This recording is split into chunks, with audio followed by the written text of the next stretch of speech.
Okay, a quick halakha first, and then we'll go to the other ones. It could be that we did this halakha already last time, but because we took a break, let's. Maran writes, top of page 398, Ted Zayin. En habotzea reshai livtzoa. We're again translating botzea as the one who's cutting the bread, but really it's not true. Botzea is the one who's botzea. That's the definition. Breaking the bread. Ripping and tearing the bread. Yes? Why? Ever tried to cut a pita with a knife? I've done it before. It's useless. Rip it is easier. En habotzea reshai livtzoa ad shechale amen pirov haonim. Until most of the people answer amen. So you're making a bracha for the table, you shouldn't start cutting the bread until most people say amen. It's not that long of a pause you're waiting, but let's say, wait 1 second, let them say amen, and then cut with them. Yes? I remember, maybe this was similar on a different Siman. You're at the Shabbat lunch, and they say, and there's the whole crowd there, no one's paying attention, no one's listening, one person says amen. You're not waiting for a crowd, you're like reasonable period here. Those people that are there are not actually waiting for your bracha. Yeah, it's true. So the one person who answered amen is the only one you're waiting for. Yeah, that's unfortunate. You have to have in mind to cover them. And they have to have in mind you cover them. If they don't answer amen. And that's the reason we're waiting for amen, because their amen is part of the bracha. It's part of your blessing on the bread is for them to answer amen. Now if you're doing hamotzi for yourself, you don't have to wait for anybody. But when you're doing it for other people, their amen is part of your bracha. Let's look underneath the 2 lines. Memchet. En habotzea reshai livtzoa et hapat ad shetichale aniyat amen mipnei rov hamesubim hayotzim yedei chova b'virchato. So he's just paraphrasing. You can't cut the bread before most people answer amen to his blessing. Why mipnei sha'af aniyat amen sheich lebracha? He's quoting the students of Rashi. The students of Rashi there say, not Rashi. Rashi and the Rishonim, they say that because the answering of amen is part of his blessing. אבל אין צריך להמתין עד שתחלה עניית תכלה? תכלה עד אמן מפני כל המסובים. You don't have to wait for everybody to answer amen, מפני שהמעריך בעניית אמן יותר מדי אינו אלא טועה. Because our rabbis tell us in the Shulchan Aruch that anybody who says amen for too long, meaning their amen takes too long for them to say, is making a mistake. וכן צריך להמתין עניית אמן אלא רק לרוב המסובים המכוונים לצאת ידי חובה בברכתו. ולא לשאר בני אדם שאינם מכוונים לצאת ידי חובה בברכתו. And that's exactly the answer to your question. You don't have to wait for all the people that are not waiting for your amen. So you're sitting at a table, 1,000 people, only 5 are eating bread. You worry about the 5, not about the rest of the people, because the rest of the people are not waiting on your beracha. Let's go back up on top of the page. This halakha here is in the laws of hamotzi, even though really it should belong in the laws of derech eretz during the meal, which is in the same area of Shulchan Aruch, but not here.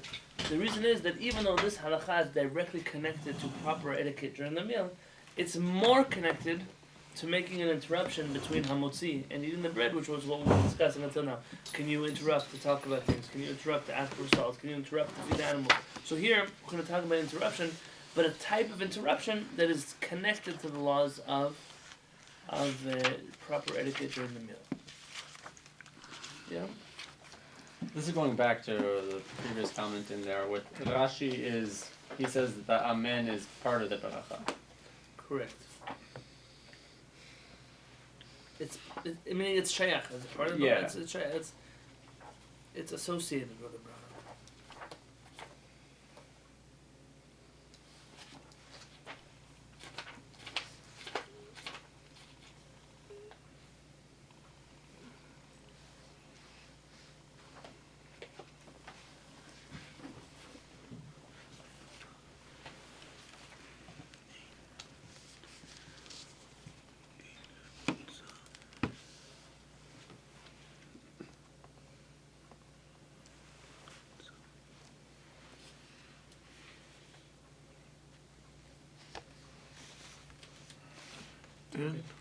Let's look here. Do you have in your Shulchan Aruch The guy who... what does it go up until?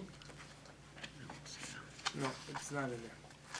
So let me read to you a few halachot from later in Shulchan Aruch. It's going to be in Kuf Samech, so it's in the next volume of this series. If you wanted to look this up in Sefaria, you would look up halakha So you want to click on halakha.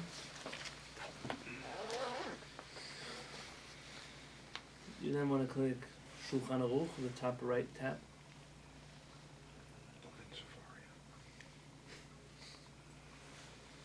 You then want to click, so halakha, Shulchan Aruch, Orach Chaim. It's the first book of the 4 books of Shulchan Aruch. And then chapter 170. So you'll go to the arrow on top, it's pointing down, click on it, and select 170. It's important for people to learn these halachot. Why nobody knows these halachot, I don't know. If you try to be careful about them in the Jewish community, they'll think you're crazy. But it's in Shulchan Aruch, like everything else in Shulchan Aruch. Maran writes, Divrei Musar, the words of Musar, proper etiquette, behavior, Shin Hagadam Suda, that a person should be accustomed to during the meal. You know, when you go to Buckingham Palace, there are rules. How you eat, how you don't eat, what you do, what you don't do. There are things you would do in public, things you do in private, things you do at an important dinner that you wouldn't do elsewhere. Things you would do elsewhere you wouldn't do at an important dinner. I was once in the yeshiva in Baltimore, and they served chicken wings in barbecue sauce. I grew up in an Israeli home. We don't eat chicken wings in barbecue sauce. It wasn't something I grew up with. But clearly, the Americans in the yeshiva knew all about how to eat chicken. And they're busy, their hands are full of barbecue sauce, they're breaking bones, eating up the... And I see one rabbi sitting there with a fork and a knife, cutting his chicken wings. And I'm watching him. There's no way, even if you have all the time in the world, you're not going to get any chicken off the bone with the chicken wings. And look at him, and he says, who eats chicken with their fingers? And it's, I guess if you pull it out, and you were in Buckingham Palace and you pulled out your chicken wings and started, chewing it, they would think you're crazy.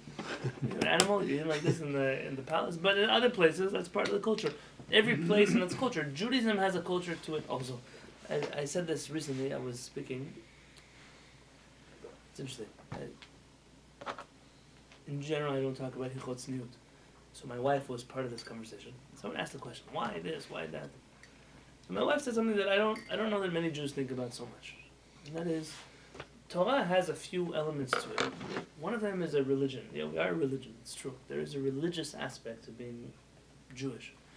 There's also a national aspect of being Jewish also. We're a nation, too. Part of being a nation means we have a unique language, unique identity, unique culture, unique ethics and morals that are not religious, they're cultural. And those have value. And as we exiled ourselves to different places, we adopted the culture of other nations while retaining the religion of the Jewish people. And sometimes there are religious aspects of the Jewish faith that don't match up with the culture which we find ourselves adopting. And then we have this crisis of why is it something that we believe in, or we do, it's at a clash with what we believe to be valuable. It comes from a place of understanding Torah out of context. There's a context we're not reading the Torah in. There's a Jewish culture. I'm not talking gefilte fish or borekas. I'm talking a culture, a real Jewish culture. And some of the things that we struggle with could not easily be solved, but would be more readily solved had we read Judaism in its proper context. I feel very often that many of the laws of tzniut, not particularly about dress, more about action, relationships between people, are very difficult to understand with a Western approach to relationships.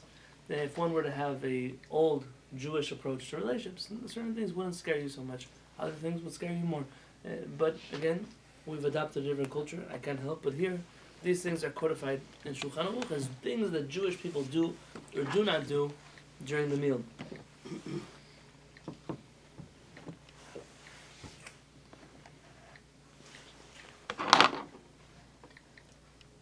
Look at Halakha Bet. So chapter 170, Halakha Bet, number 2.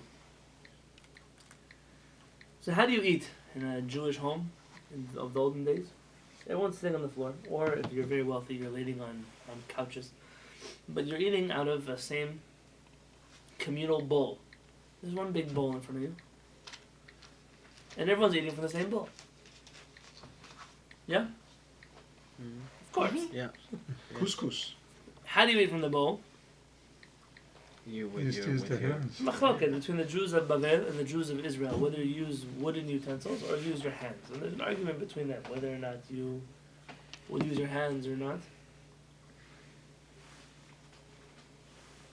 Okay, and this has other ramifications to other halachot in different areas and different places. if you're in a culture that eats with bread, so it's okay, there's a big bowl of hummus, let's say, and everyone's dipping their own pita inside of that hummus. Yeah, you have a bowl of, rice and beans, so you're using your own tortilla, you dip it in the bowl. It's a communal bowl, everybody's sharing. Why should you take from that bowl, put it on another plate, and then eat from that plate? It's a different, so everyone's sitting around this big bowl. If you go to some cultures, they have a big banana leaf they spread on the floor, and that banana leaf is covered in food, and everyone's sharing the same banana leaf. So two people are sitting around the same bowl. שניים ממתינים זה את זה בקערה. כשאחד מסלק ידו מן הקערה לשתות, okay, let's wait. Two people who are eating together, they wait on each other. כשאחד מסלק ידו מן הקערה לשתות, חברו מפסיק מלאכול עד שיגמור השתייה. If his friend starts to drink, meaning he pulls his hand away to go grab his glass and to drink, you should stop eating. Why? Then you're taking more than that. Sometimes I watch my kids and they're looking at what the other one is eating, and they're afraid that if they drink their drink, then someone is going to eat their cookie. And they're right. If they distract themselves from the drink, my twins, they have little hands they're very fast, and they can snatch your cookie, and you snooze, you lose. So it's proper that when one stops to eat in order to drink, you also stop to eat. Meaning, two people eating together, they wait on each other. That's the halakha. אבל אם הם שלושה, but if there's three, אין השניים פוסקים בשביל האחד. It's not necessary for two people to wait on one. So if one wants to drink, the other two don't have to stop. The majority here rules. And therefore, if one of them stops, then the other one has to stop. But if there's three of them and one stops, the other two don't need to stop. This is obviously true. Okay, 1, 2, 3, 4. This is obviously true in a world where everybody ate from the same bowl. But today, where you're eating from your plate and he's eating from his plate, you obviously don't have to stop eating because the other one starts drinking. Halakha seems to apply in a situation where everyone's eating from the same bowl. That's what the Kuf Samech says. Could you argue that there are certain situations where it's the same? Yeah, maybe if you're passing around a plate of food and everyone's taking from that plate, could be. But for the most part, this halakha would not apply in the way you and I are eating today. Interesting halakha. Look at halakha number 4.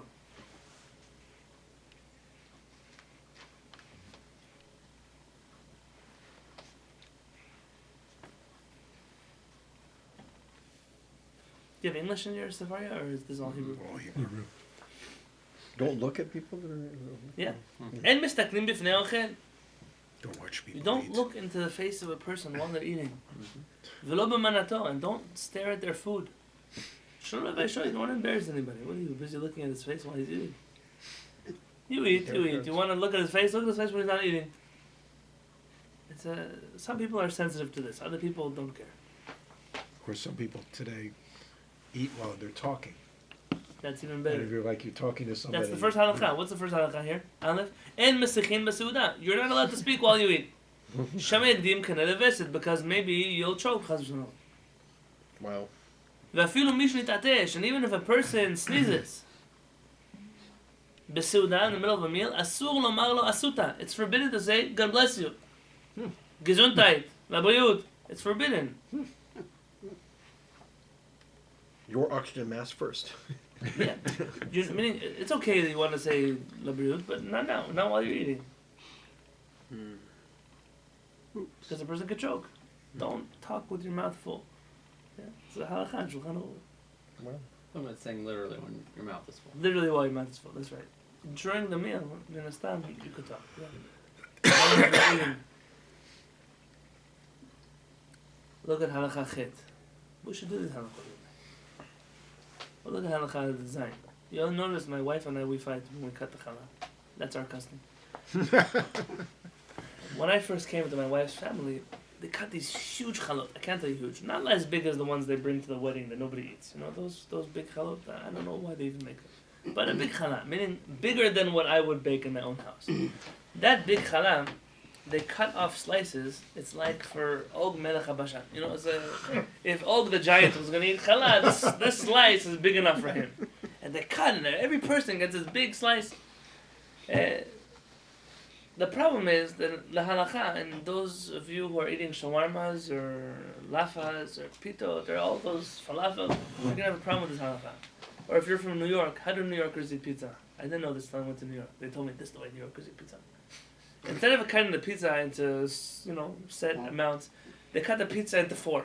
Fold it or something. And then they fold this piece, and they eat it like this. And they shove the pizza in their mouth. This they come in. Google it. New York style pizza eating. With minimal chewing. This halakha, Maran writes here. Look at Zain. Lo yochal adam prusa kebeitza. A person is not allowed to eat a piece of bread bigger than the size of an egg.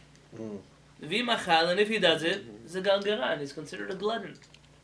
You must be looking at ostrich eggs or dinosaur eggs. It depends which kind of eggs you're cutting. For this reason, when we cut Alien eggs. challah, I always cut the challah down the middle half, and then I cut it again.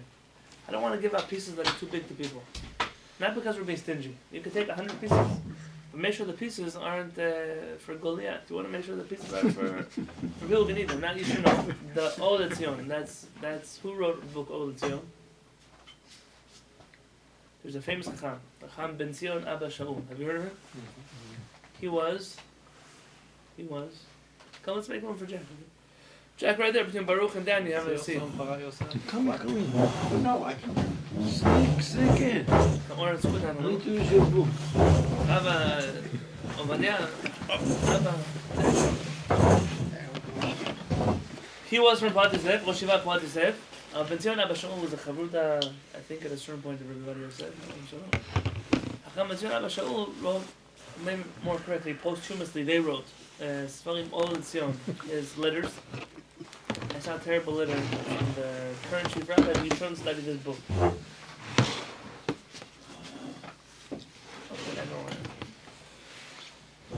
Ben Zion Abba Shaul had a very interesting line in halakha, the way he thought. By the way, he was one of the giants of Paras, the Persian Jews. He was one of the big chachamim of the Persian Jewish community.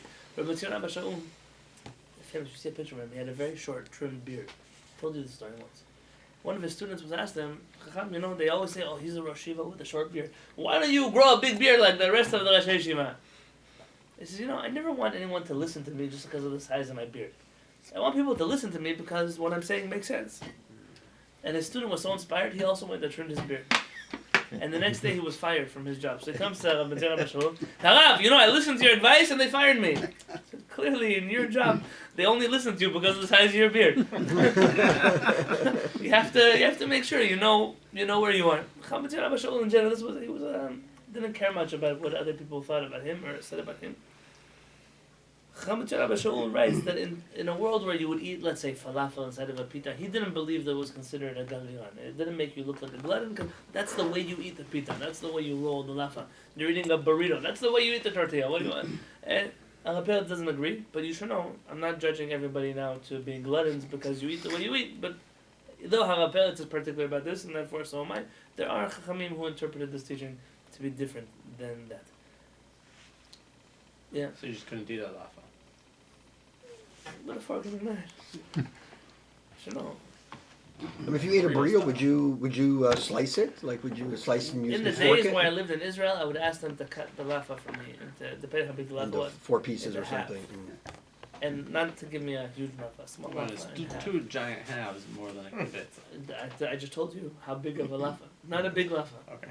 A small lafa. In half. Or at the very least, to eat your lafa, go to your room, eat the lafa in your house. You're sitting in the middle of the street, and have you ever seen a lafa? It's like a torpedo, it's a huge thing. You eat it. Go take it to your room and eat it there. Why do you have to eat it in public? Lo yishtek koso bevad echad. Maran says, don't drink your cup all at once. Vim shadan, if you do it, harei ze gargaran, it's a glutton.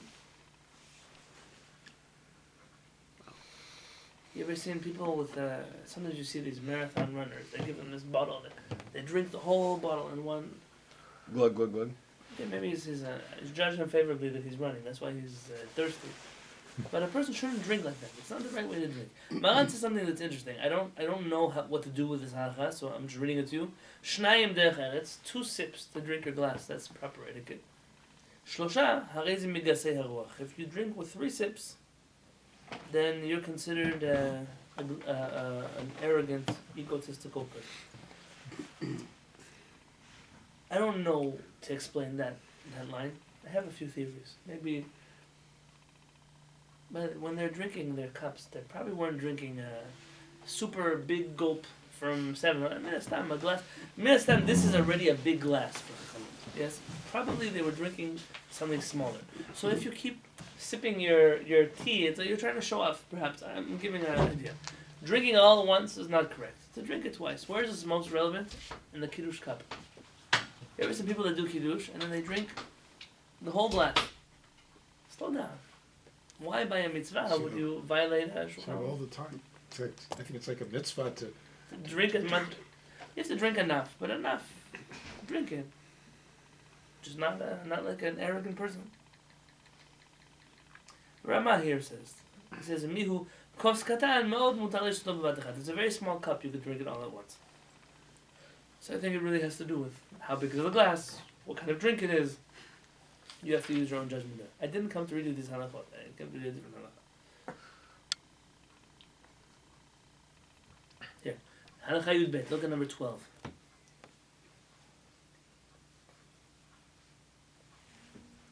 Shnayim sheyoshvim al hashulchan. 2 people that are sitting at the same table. Hagadol poshet yado tchila. The bigger one, he reaches out to take food first. והשולח ידו בפני מי שגדול ממנו, הרי זה גרגרן. And somebody who takes food before those who are greater than him, first, is also a glutton. A lot of gluttons in this Siman.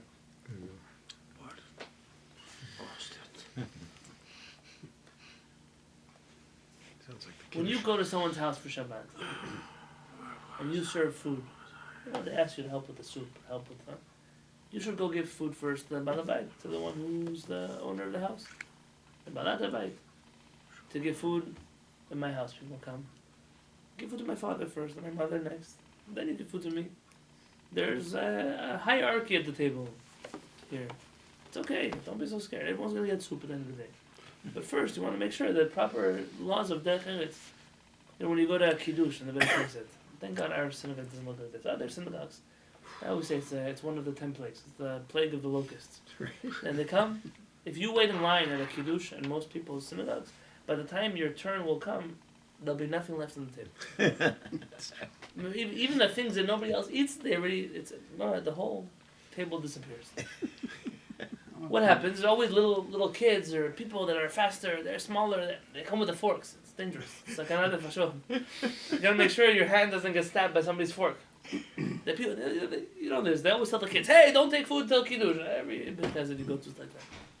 Sometimes the kids, they're fast. They take everything. Kids have, in Yiddish, there's an expression, they have big eyes. They see a lot, they take food, and then you see they throw it in the trash anyways. And they take, it's a proper thing, it's to teach a person, hey, wait in line. Everything's going to happen. Food is not the end of the world. And you should be able to educate a community that there will be enough for everybody. That should also be part of the chinuch. But to let those who are bigger than you, not just bigger in terms of age, bigger in terms of wisdom, in terms of knowledge, it's something important to make sure that those people are taken care of first.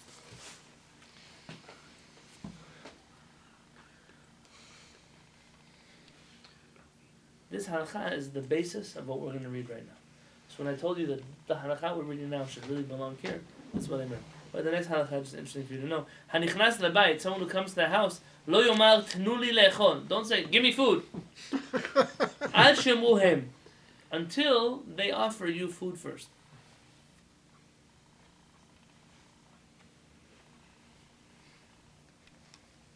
What are we talking about? Kaf HaChaim says that's if you're a guest. If it's your house, you can come in and say, hey, what's for dinner? Okay, that's your house. You can do that. But a guest comes to somebody's house. Don't demand food right when you come in.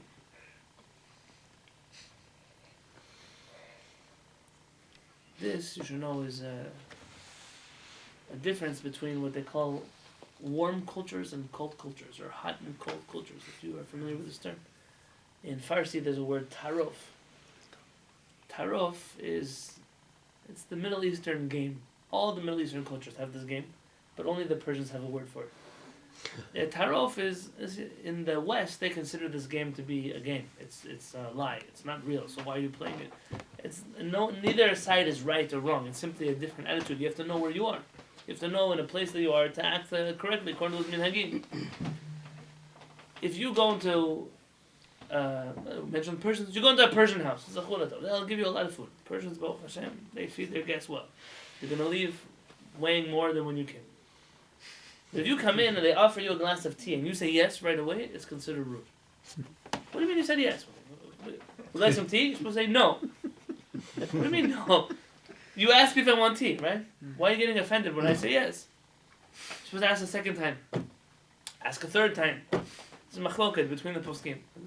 Whether at the third time you say yes or the third time you say no and then you wait, depending which culture you're a part of. For example, my Moroccan side of the family, the third time you say, okay, if you're going to make yourself tea, make for me a tea also. Now you're dying of thirst. You want to drink, but you don't say yes the first time, not the second time, it's rude. If you go to a cold culture, you go to an average American house. So you want a glass of water? And you say no. They're not going to ask you again. You will die of thirst. Because you said no. So if you said I should trust what you were saying, I'm not playing a game with you. It's kind of like when you go to pay at a restaurant. So in the warm cultures, but many different cultures, not just Middle Eastern versus, but so who pays the bill? You start this game like, oh, I'll pay, no, you pay, I'll pay, and everyone starts playing. And then How do you win that game? How do you? Okay, fine. We'll split the bill, or I'll do now, you do next time. So you end up something like that. Yeah, randomly you take out your coworker and say, "Hey, I'll pay." It's like, "Oh, that's so nice of you, thank you." That's the wrong answer. That's not what I was intending when I started playing this game with you. But you would never know this unless you were familiar with a culture that plays this game. And by the way, it's not just in the East. Also in the West, there's a game they play. It's like you should come over to our house sometime. And they never really want you to come over to our house.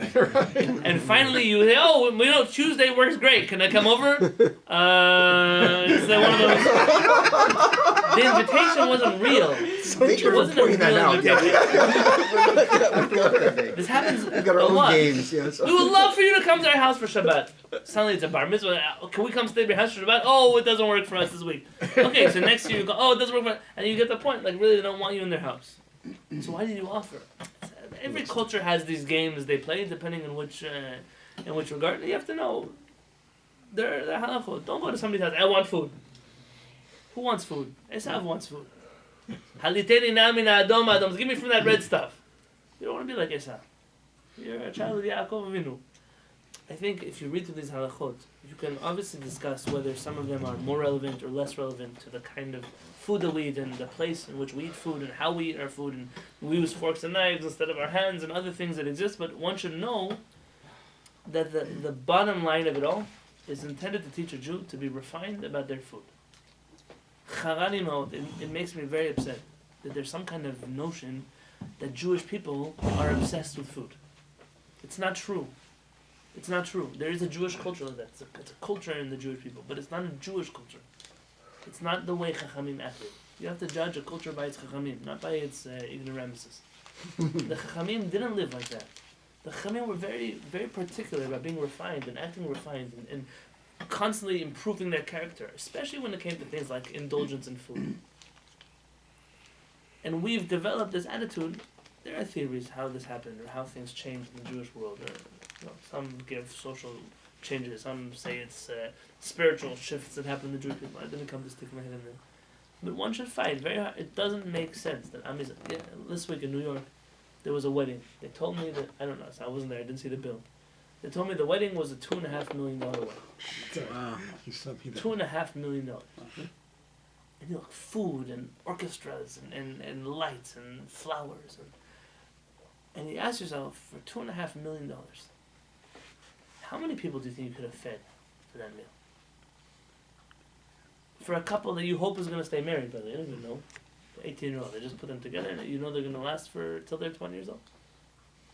For $2.5 million, you could have taken care of serious problems in the Jewish community. Am I judging? Maybe they give $50 million a year to tzedakah. I don't know. I'm not here to judge this. But it doesn't fit in the Ruach Chachamim lo nochahimenu. There are Chachamim that have a certain spirit, a certain feeling. In Ashkenaz, it was a beautiful minhag. What I mean, beautiful, mamash beautiful. At a wedding, you normally have the family tables, and then there's the friends of the family, and then all the people that didn't really want to invite the wedding, they sit on the perimeter of the wedding hall. That's most of the time how it works. In Ashkenaz, that minhag the other way around. Those people who were poor, or homeless, or the widows, orphans, all those people, they sat in the middle of the wedding hall. And the people who are important enough that their placement doesn't really matter because they really are confident in who they are.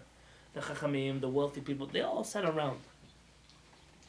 Because you want to create a culture in which Jewish people take care of each other. Where Jewish people are not obsessed with the things that other people are obsessed with. It's important. These halachot are meant to train a Jewish person. What should your attitude towards food be? Don't jump on food. Don't stuff your mouth. Don't hold big pieces of food. I once had a rabbi I studied from, I don't want to tell you where. And he used to host us in his house for a Friday night oneg, like an oneg Shabbat. And his wife would make, Zev, don't listen. His wife would make these Rice Krispie treats, marshmallow fluff with the Rice Krispies. It was huge pans, and they would cut them into pieces. If you have an iPhone, be'erich the size of your iPhone. Don't ask me now which model iPhone. Yeah. More or less, an iPhone. And I remember him because he had these big hands, and he would teach chumash. This like deluxe size chumash. And as he was speaking, forget not speaking while you eat. He would. I don't want to spill my tea. He would like this, grab a piece of rice krispie, pull it towards him, and shove the whole thing in his mouth, the whole piece. And then he would chew, and while he was chewing, stuck in his beard, pieces of rice, and he was considered like a big Talmid Chacham. I remember that image. A big Talmid Chacham. Even a mouse would never eat like that in public. But it's okay because in the Jewish community, being obsessed with food doesn't make a difference. I was once at a house, a shiur Torah. How did the shiur work? It's an interesting concept. I'm sure if it attracts people, I'm not here to stop people from studying Torah. But it's interesting that Torah scholars would perpetuate such behavior. The table had a popcorn machine in it. And the whole table was covered with plastic. And the popcorn machine would fill up the table with, it's like an air pop, right? Fill up the table until the edge. And everybody, so imagine a table like this, it was more like the size of a conference table. There were a lot of people, Shiva students that were there. And the popcorn machine would fill the table to the edge, and you had to eat it before it fell off the table. And if the table got too empty of popcorn, they would fill the machine again. You had to wait for the table to get full, and it was like that hours they would eat like that. If this is how you're creating Talmidei Chachamim, then what's going to be with Talmidei Chachamim? And then the lecturer had to compete with like. That was the background music of the shiur Torah. It kept everybody on rhythm. More like I Love Lucy. Yeah, that's what it sounds like. I Love Lucy. Now, I'm telling you, as it sounds funny. It's a milta de b'dichuta, but it's real. That's good. Why is it important? Because if Chaz v'Shalom, these same people were to see that you were sitting with your wife at the table, they would go crazy. How dare you sit with your wife in a mixed seating? But to stuff your face with popcorn while you're learning Torah doesn't bother anybody. You have interesting levels of religiosity in the Jewish community. And the refinement of character is lacking in many places. It's a mistake. These halachot are important that people should learn them. You know, in my father's family, whenever they serve fruit, they serve it with a knife. Serve an apple with a knife. Serve nectarines with a knife. Peaches with a knife. Pears with a knife. And you know, I remember we come from America. Who needs a knife to eat an apple? You take an apple, you eat an apple. Yeah. But really, it's not the way you're supposed to eat an apple. A refined person cuts up his fruit and then eats it. Is it against halakha? I didn't say anything against halakha. But to know, you can eat the whole apple if you want. But cut it up first. Yeah, the Moroccan side of my family always. Same idea. Yeah. With a knife. It's an important thing to do. Don't be scared. My mother-in-law, she eats her pizza with a fork and a knife. If she eats pizza. And people laugh, oh, that's so funny. It's not funny. It's a proper thing to do. So what? So she's doing a tikkun for all the New Yorkers who are eating the pizza and fold it over that way. So now back to our set of halachot. 398 in our book. Adonai, Eloheinu melech haolam, שהכל יעבור. Don't measure my sips now.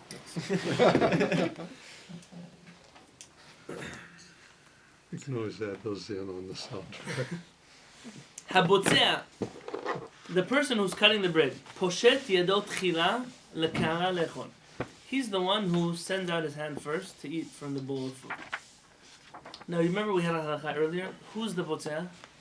The one who tears it. Cuts But who is the one who's supposed to tear the bread? Bye-bye. The balabait. Or, or very good, the gadol. We had a conversation. What about a kohen or a Torah scholar? We discussed these halachot. So really the one who's doing hamotzi should be the bigger one in the household. Mostly it shouldn't be a guest. Halakha says, Bal habayit botzeah, the owner of the home is the one who cuts the bread. And oreach mevarich, a guest should say brakat hamazon. Why? Why should the owner make the bracha on bread?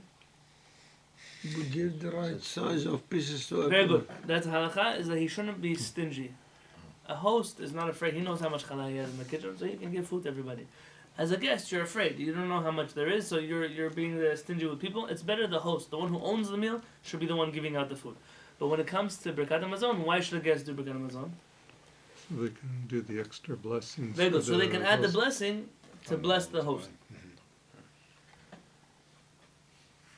So the one who's making the blessing on the challah should be the first one to take food. Vim bala chalo kavod lemí shegadol mimeno. And if he is giving honor to somebody who's greater than him, Rishai, he's allowed to do that. So if he's sitting at a table and he's saying hamutzi, and then he, I don't know, his rabbi is there, his father's there, whoever is there, his mother, whoever is more to him more important than him, and he says, "Come, you can take from the chicken and rice first." That's okay. He's allowed to do that, even though the halakha says he should be the one to do first. Part of his honor is that he's also able to pass off the kavod to somebody else. Let's look here in Memtet, in the middle of the page. Achar shebirak habotzeah al hapat ubatza mimena. Once the one who made a blessing on the bread made a blessing and then cut off a piece, yitol rishon min hakara shel ha'ma'achal sheviu lifnehem kodem hamsubim achim. He should then take food first. By the way, also you're waiting. Remember, as a guest, you're waiting for him to eat. Once he takes food, then you can take food. Sometimes people will do this. They'll put the food on the table and they'll go to the kitchen to get more things, and then there are guests who start eating, and there are guests who wait until the host comes back to eat.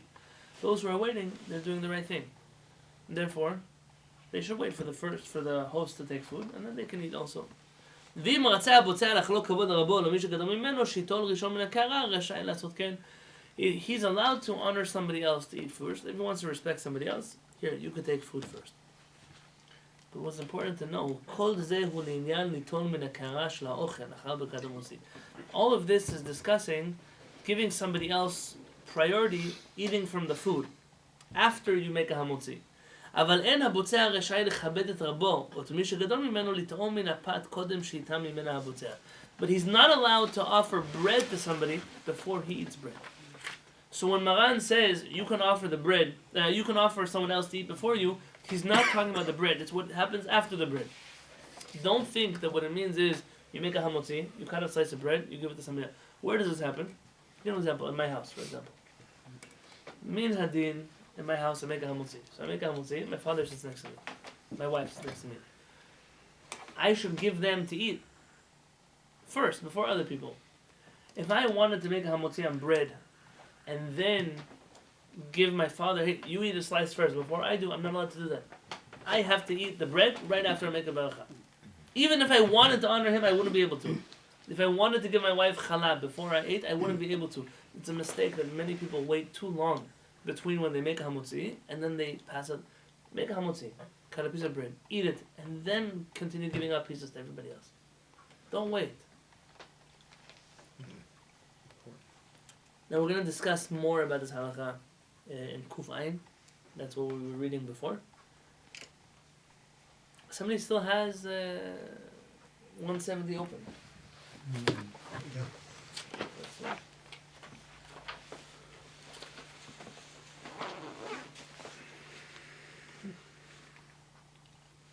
Mm-hmm.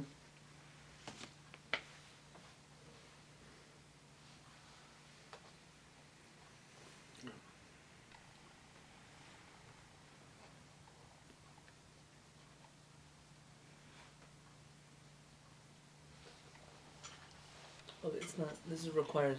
We're going to get to these halachot here. לא יאכל שום או בצל. Right. Those are also. Don't eat garlic or Those are interesting halakha. Look at halakha Tedzayin, 16. Lo yishte ma'kos. Can't drink from a cup. V'yiten l'chavero. And then give it to somebody else to drink from. Mipnei sakarat nefashot. Because it's dangerous.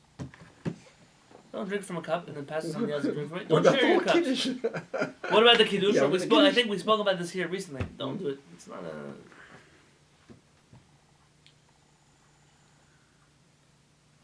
So what do you do? You pour in your cup, and he pours in his cup, and she pours in her Oh, cup, okay. and you pass it around. But don't drink from the glass and then pass it around. Now, I know that in many families that's what they do with the kos kiddush. I know. I feel bad for the youngest of 15 siblings. That's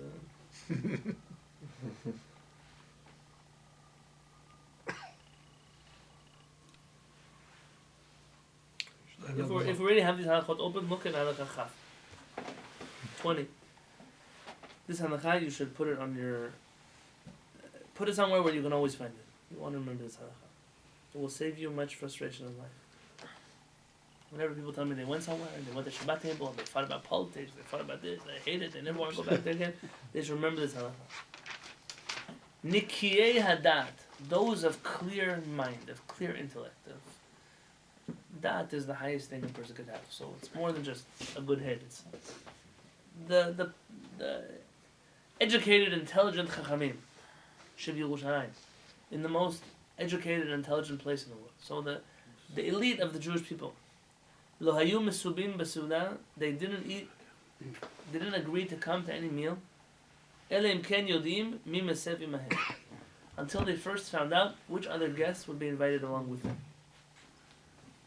Because it's degrading for a Talmid Chacham to sit with an ignoramus at the same table. Don't think here now about ego and, oh, he's a rabbi. Rabbis are not always Talmid Chacham. You can meet many rabbis who are Amei Haaretz also.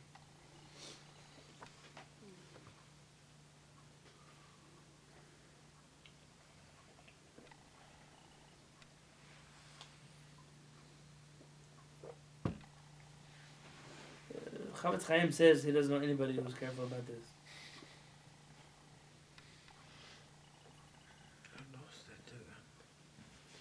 Doesn't the Rambam say in Sefer Hadat that the scholar should eat nowhere but his own table unless it's a religious event?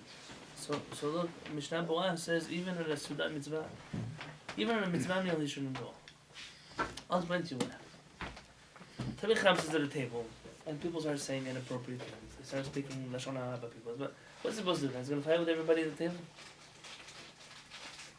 A person, and it's okay for a person who cares about things, who's sensitive to certain things, to stay in a controlled environment as much as they can. To be in a place where people want to speak. I actually just got a newsletter. It's worth it for you to do it. One second. Someone sent me a newsletter of a synagogue. I don't know the history behind this newsletter. I said the synagogue is run by a Talmid Chacham. It was Rabbi Goldberg in Florida. You've heard of him. Oh, yeah. I don't know much about him, but I got the newsletter in the mail. Email. He had in his newsletter.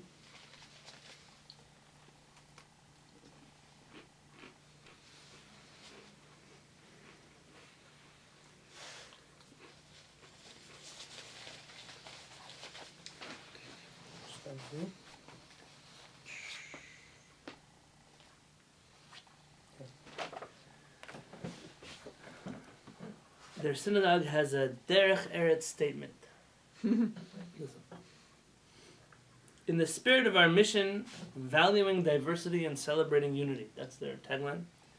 We believe that a community is built on the collective engagement of individuals representing differing perspectives, whether religious, political, or social. As this synagogue is an environment where all of its members and visitors need to feel valued and welcome, members are required to comport themselves in a manner which reflects mutual respect and a sense of inclusiveness. In our synagogue, we value debate about pressing issues. This is consistent with the American democratic tradition. Our sages saw the value of arguments conducted with the HaShamayim for the sake of heaven, believing that great minds who engage in respectful debate will arrive at better solutions. Welcome alternative views, as do we. Derech Eretz, good and proper conduct and mutually respectful dialogue are core values of the synagogue community. These create a safe place for inspiration and spiritual growth, the central purpose of the synagogue. It is a violation of Jewish law and ethics to use harsh language or vitriol, to demonize or to marginalize people with whom one may disagree. Uncivil expression reflects negatively on our synagogue as well as on the individuals who engage in such behavior. The synagogue expects its members to act and to speak with kindness and sensitivity to others. It is only in this fashion that a strong, vibrant, and harmonious community can be created and maintained. Adherence to this policy is a requirement for membership in good standing at the synagogue. Meaning, you could talk about whatever you want to talk about, but it has to be done with derech eretz. You're allowed to come to the Knesset and say, my view is diametrically opposed to you. But don't lower yourself to places like other people do. Trash a person, generalize things, lump somebody into a category because they believe in X, Y, or Z. It's okay to debate. In fact, to the contrary, I believe that many people who think that they're debating don't even know the first thing about how to debate something. I see it. They just throw mud at each other and sling things at each other, and they're not actually engaged in a real conversation. A debate is like in a court of law. When people are debating something, it's not. You can't just throw things around. Whatever you say, there's cheap shots that people take. Certain catchphrases, certain words, certain. Nothing's a real debate. In a real intellectual environment, you'd be allowed to debate something, but to do so with derech eretz. Talmidei Chamim don't all agree with each other. It might surprise you. Talmidei Chamim are people who have not just differing views, but are very passionate about their different views. What is Talmidei Chacham? It's a person who has chokhmah, who has wisdom. Part of having wisdom or acquiring wisdom is believing that the way in which you think about something is correct. People who we once studied here a letter from Vichil Yaakov Weinberg on tolerance. Do you remember? It actually was before we had this podcast. We were studying in my house, and it was a letter of tolerance. And he said only people who are apathetic are tolerant people. Tolerance is a weakness. Don't get wrong. He's not trying to push people to intolerance. Rather, when I tolerate you, it's because I don't care about what it is that is important to you, and therefore I can tolerate something because who cares? I want you to care about what I say. I want you to hate it, love it, but don't be apathetic towards it. I want to engage with you seriously about a matter. He was talking about the religious situation in Israel. If everyone just tolerates each other, doesn't actually dialogue with each other, then we're not actually getting anywhere. It was a novel insight into tolerance. It was an 8-page letter. It had a lot of chokhmah. We have it on YouTube. I think Baruch put it online in a few segments. L'maaseh, we don't need to be tolerant. We must engage with each other, but with derech eretz. Talmidei Chamim, real Talmidei Chamim. What is it? Talmidei Chamim, Marbim Shalom Ba'olam. They increase peace in the world. My father always says there's a question mark at the end of that statement. Torah scholars increase peace in the world. When was the last time you met a Torah scholar who increased peace in the world? But what's a real Talmidei Chacham? A real Talmidei Chacham, Rav Kook. If you look in the writings of Rav Kook, Rav Kook writes, I'm already taking a tangent somewhere else. Rav Kook writes, he has a few books in deep spiritual matters, and he says, a Talmid Chacham is a student of wisdom. A student of wisdom knows that wisdom comes from the highest place in the world, from the Mekol, from the source of all wisdom. And a student of wisdom knows that there are many different streams and rivers and waterfalls that come out of the same source of wisdom. And just because he or she are attached to one of those streams doesn't mean that the other one's wisdom is invalid. Rather, this is mine and that's yours. And it's not an agree to disagree. I value that yours comes from somewhere, but I disagree with it vehemently. But I can respect it. Talmidei Chamim are those who realize that a differing view is not necessarily a bad thing. Sometimes it's the other side of the same coin. Sometimes it's, I have a friend, a big Talmid Chacham. He loves Chassidut. I don't teach Chassidut. And sometimes I know that if a person wants to learn Chassidut, they're not going to get it from me. So, where can I learn Chassidut from? I'm afraid of you learning Chassidut from other people. I know the dangers of Chassidut. So if you want to learn Chassidut, you should learn it from a person who I can trust. I trust this person to teach you Chassidut in a way that is within the boundaries of Halakha. Therefore, it's very important for me to have somebody who believes and knows and does things differently than the way I do. Because that's the way Talmidei Chamim work. When you see people that are Talmidei Chachamim that all day long are fighting with each other, it's not a real Chokhmah. It's Shualim Ktanim, they're little foxes that ruin the vineyards of HaKadosh Baruch Hu. They're little foxes. Shualim Ktanim are not the same thing as Talmidei Chachamim. Therefore, when a Talmidei Chacham comes to a meal, yes or no, am I going to be able to sit with other people? Of course people are different than me, it's okay. The difference between a Talmid Chacham and an Am Haaretz is the ability to have a conversation that is useful, that is a conversation full of derech eretz. Unfortunately, in the world we live in today, I don't think the divide is between Torah scholars and not Torah scholars. There's a certain type of people, they might not be Torah scholars, that are of the highest moral and ethical caliber when it comes to having a conversation about something. There are people who are supposedly Talmidei Chachamim that you never want to talk to them about anything because, unfortunately, the midot that they have are so rotten that you don't want to be in the other end of their sharp tongue. But just to know, when you go somewhere, where am I going? Who else is going to be eating dinner with me? Someone invites you for Shabbat dinner. Who else is coming? It's okay. Who's coming? I don't know that I want my children to hang around certain people. You go somewhere and there's somebody who starts up with your husband, starts up with your wife. You don't want to go again to a place where that same person is going to be there, an inappropriate person.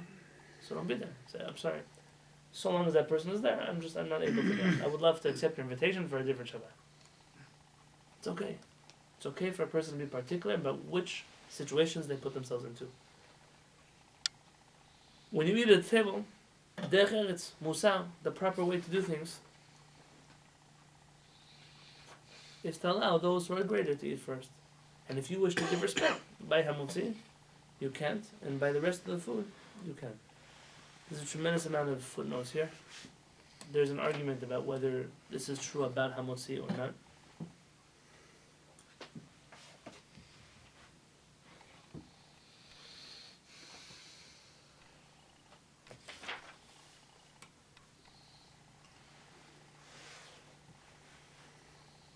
Let's do one more halakha and we'll end for tonight. Look on page 400.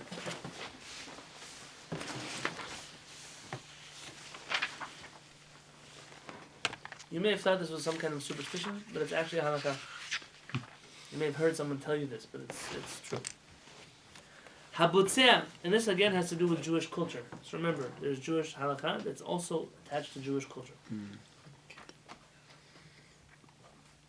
You know, if you look at the Jews in Yerushalayim, today they're Hasidim, but they used to be Iraqi. They have 3 outfits they wear. I wear 2 of the 3. They have striped robes. Which colors? On holidays and Shabbat they wear Yellow and black. gold. On Yom Kippur, Rosh Hashanah they wear white. And on weekdays they wear black. If you go to other Jewish communities, on the weekdays they wear blue and white and pink and yellow and green, and come Shabbat, they wear black. In an original Jewish culture, whenever you wear black, Chas v'Shalom, it's a color of mourning. The Ben Ish Chai says that somebody who wears black on Shabbat is a violator of Shabbat. Consider him like a person who rides on Shabbat. How dare you wear black on Shabbat? In today's world, though, it's the exact opposite. If you were to come with a pink suit to the Beit Knesset on Shabbat, are you crazy? You can't dress more conservatively for the Beit Knesset. And Mordechai writes that the culture did change. Already in the Jewish world, a black suit is not considered mourning anymore, and therefore you don't have to be worried about wearing black. But the Ben Ish Chai didn't agree. The Mekubalim were particular to wear white on Shabbat, Davka white. What kind of white? I was in Yerushalayim now. I saw it's a white kippah, and a white shirt, and a white tie, and a white suit, and a white pants, and white shoes, and white everything white. So the Kabbalah Center was right about something. I didn't say. You said the white. That's where the white comes from. Part of a Jewish culture to know how Jews dress, and this is a halakha that falls there. Habotzeh, the one who's cutting the bread, noten pusa lifnei kol echad, should put a slice of bread in front of every person.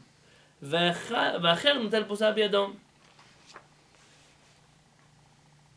and the other person takes bread in his hand. V'habotzeh noten biyad haochel elim kanaya aved. So imagine this is a challah, yes? I take a piece and I put one here for you. And then you take it with your hand. And I take one, I put it here, you take it with your hand. But a person should never put a piece of bread in someone else's hand unless he's an aved, he's a mourner. Because that's the way we treat mourners. Mourners accept bread directly in their hands. But a person who's not a mourner, doesn't take bread in their hand. So a person shouldn't pass. Sometimes you see that. Here, take a bread. No, put your challah down. Baruch Hashem, learn that morning. Now this comes from a pasuk in Echa, which the Rama mentions here, that Sion opened up her hands to take a mourner. We put the food in their hand. It's a little bit of an embarrassment. It's a little showing the person how they're dependent now. They're lost. They need us. Would you do that on Shabbat? This is during the week or on Shabbat. We don't put bread in someone else's hand. Unless No, I'm saying for a mourner. Oh, for a mourner? I don't know. I don't know the Avilut well enough. Because their to tell you. status is different on Shabbat. Oh, here, look, he writes here. So, very good. Let's look at the middle of the page. Uv Shabbat. You see the bold Uv Shabbat? Uv Shabbat. Af ksheyesh hamavel. Even though there's a mourner on Shabbat, lo yiten lo apat biyado. You don't give him the bread in his hand. Mipnei she'en avilut b'Shabbat. Because there is no mourning in public on Shabbat. Meaning, in private, a mourner is still a mourner. In public, though, he doesn't mourn.